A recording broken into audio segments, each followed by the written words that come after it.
कधीच नाही चुकणार तुमचे फेवरेट टीव्ही शोज झी5 सोबत, तेही एकदम फ्री.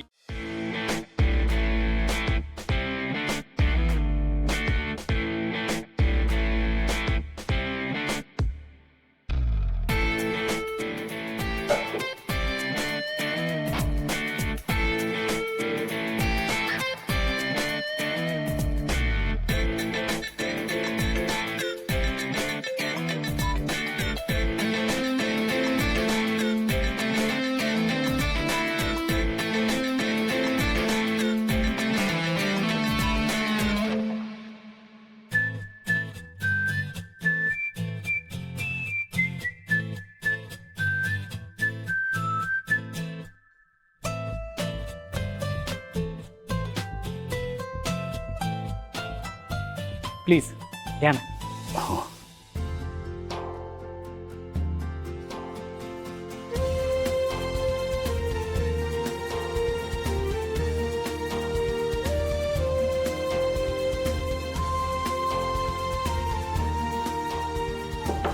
Sir yes. सर आपल्या हाऊसिंग प्रॉपर्टीमध्ये ज्या लोकांना घरं मिळाली आहेत त्यांना तुम्हाला भेटायचे. का? सर त्यांना तुम्हाला थँक्यू म्हणायचे. या सगळ्याची काय गरज आहे? तुम्ही प्लीज त्यांना परत जायला सांगा. सर ते कालपासून तुमच्यासाठी थांबलेत. तुम्ही बिझी आहात असं मी त्यांना सांगितलं, पण तरी देखील ते ऐकायला तयार नाही आहेत. तुम्हाला भेटल्याशिवाय जाणार नाही असं ते म्हणतायत. आत पाठवा त्यांना. Okay sir. काका प्लीज घ्या ना. हो.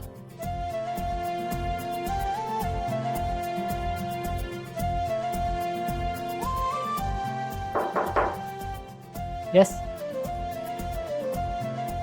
सर आलेत. Just 1 minute. नमस्कार. ओ काका काय करताय तुम्ही? असं काही केलं तर मला खरंच खूप वाईट वाटेल. मी जगावेगळं काहीच केलेलं नाही. आज नशिबाने माझ्याकडे सगळं काही, तेव्हा मी तुम्हा सगळ्यांची थोडीफार मदत तर करूच शकतो. आणि तुम्हाला आभार मानायचेच असतील तर देवाचे मान आहे. मला फक्त तुम्ही आशीर्वाद द्या. सगळ्यांच्या जेवणाचा बघा. Okay sir. प्लीज जेवल्याशिवाय जाऊ नका.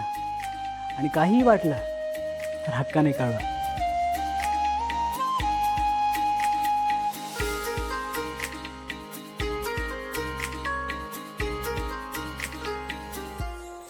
काका काकू प्लीज बसा ना.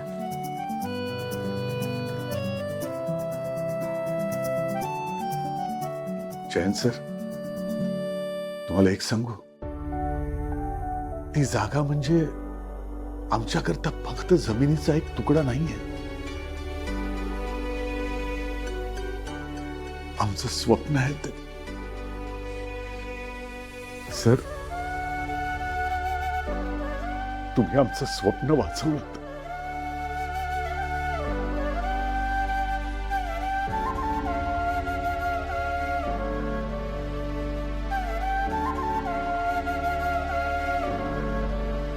खरंच ती जागा आमच्याकरता फार महत्वाची आहे. जर ती गेली असती ना तर मला सांगताच येत नाही काय झालं असतं. त्या धक्क्यातून मी स्वतःला सावरूच नसतो शकलो सर.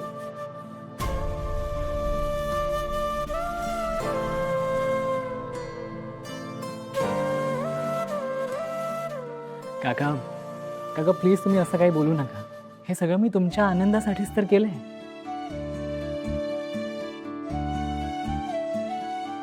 त्या दिवशी तुम्ही आमच्या जान्हवीला मागणी घालायला आला होता आणि काका त्याचा आणि तुम्हाला तुमची जमीन परत मिळवून देण्याचा काहीच संबंध नाही आहे. त्या दिवशी तुम्हा सगळ्यांना मी पहिल्यांदाच भेटलो.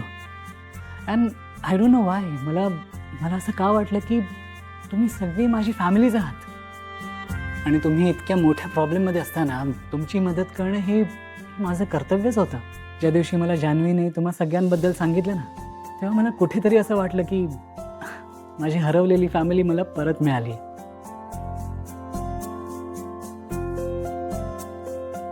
खरंच जान्हवी खूप लकी आहे. तिच्याजवळ तुमच्यासारखी इतकी लव्हिंग फॅमिली आहे. हे खरं आहे की मला जान्हवी आवडते. आणि जर हे लग्न झालं तर तुमच्या या फॅमिलीचा मलाही एक भाग होता येईल. गेली अनेक वर्ष एकटं राहून राहून कंटाळलो होतो.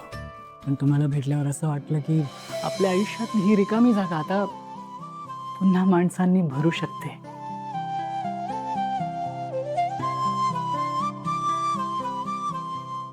आणि म्हणूनच मी जान्हवीला लग्नासाठी मागणी घातली. आय नो, मला माहिती आहे लग्नाचे हे डिसिजन्स इतक्या इझी घाईघाईत नाही घेऊ शकत आपण. आणि तुम्हाला माझ्याबद्दल अजून काही माहीत सुद्धा नाही आहे. So it's okay. सो तुम्ही हवा तेवढा वेळ घ्या आणि तुम्ही जो काही डिसिजन घ्याल तो मला मान्य असेल. माझ्यासाठी तुम्ही ऑलरेडी माझी फॅमिलीच आहात. तेव्हा तुम्हाला कधीही वाटलं तर हक्काने तुम्ही मला भेटायला येऊ शकता. अँड प्लीज कधीही कशाचीही मदत लागली तर नक्की मला कॉल करा. जयंत सर, तुम्ही आमच्याकरता जे काही केलंय त्याचे आभार कसे मानायचे हे मला खरंच कळत नाहीये. शब्दच नाहीयेत माझ्याकडे.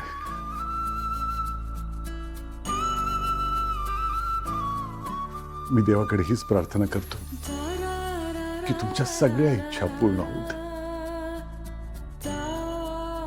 आणि आम्ही जान्हवीशी बोलतो, आमच्या घरच्या इतर मंडळींशी चर्चा करतो आणि आमचा निर्णय तुम्हाला लवकरात लवकर कळवतो.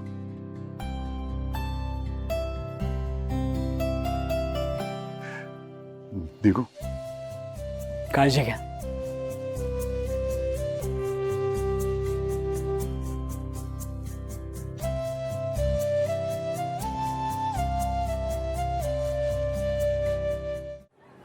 अरे याचं नेहमीच रे, म्हणजे हाय ना विश्वा, ती बघ जानू.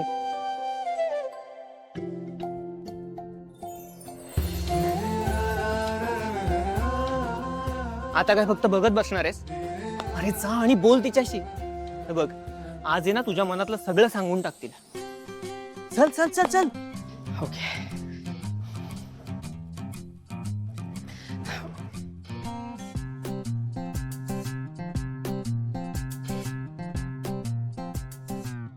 विश्वा, आता काय झालं?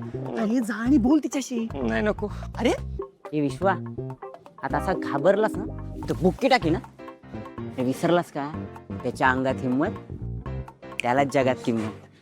जा आणि सगळं सांगून टाक तिला. जा.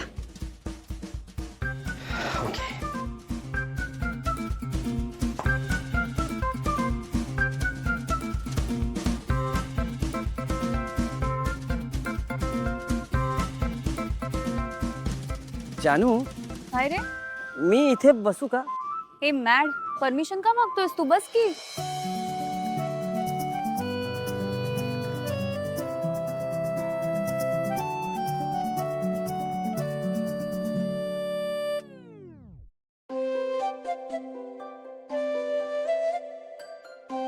जानू, मला तू खूप आवडतेस. म्हणजे मी तुला पहिल्यांदा बघितलं होतं ना, तेव्हाच वाटलं की आपल्यात काहीतरी कनेक्शन आहे. मला तर तू तेव्हाच आवडली होतीस. आय लव्ह यू जानू. I love you so much.